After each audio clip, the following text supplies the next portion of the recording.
జగన్ పేరు తలిచినా, జగన్ మాట విన్నా ఆటోమేటిక్‌గా గంగ వెర్రులెత్తిపోయినట్టు ప్రవర్తిస్తున్నటువంటి రోజులలో ఉద్యోగాలకి ఇబ్బందేస్తుందని తెలిసి కూడా ఎలాగ వచ్చారు అన్నదే అర్థం కావట్లేదు. ఏదైతే నిన్న అర్చకులు ఇప్పుడు నోటీస్ అందుకున్నారు. ఒంటిమిట్ట నుంచి కర్నూలుకి తీసుకెళ్ళి మరి ఆశీర్వాదం అంటూ ఇప్పుడు కొన్ని ఇష్యూస్‌ని ఏదో సాక్షి హైలైట్ చేసి అర్చకుల్ని కి సంబంధించి ఇబ్బంది పడకుండా చూసే ప్రయత్నం చేస్తుంది. కానీ ఇప్పటికే ముఖ్యమంత్రి హోదాలో శ్రీవారికి పలుమార్లు జగన్ పట్టు వస్త్రాలు సమర్పిస్తే నిన్న కొంతమంది అర్చకులు కలిసి వెళ్ళి జగన్కి ఏదైతే సన్మానించడం అన్నటువంటి దాని మీదన తీవ్ర ఆగ్రహం వ్యక్తం చేస్తూ దాని మీదన యాక్షన్ తీసుకోవడానికి సిద్ధపడటం అన్నది మాత్రం సంచలనం సృష్టిస్తోంది.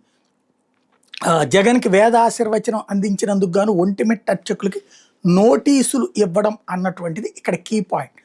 వాళ్ళకి అంత ప్రేమనాలా, లేకపోతే ఇది తమ రొటీన్ బాధ్యతగా భావించారా, అధికారంలో ఉన్నా ప్రతిపక్షంలో ఉన్నా సరే చెయ్యడం అన్నదే అర్థం కాదు.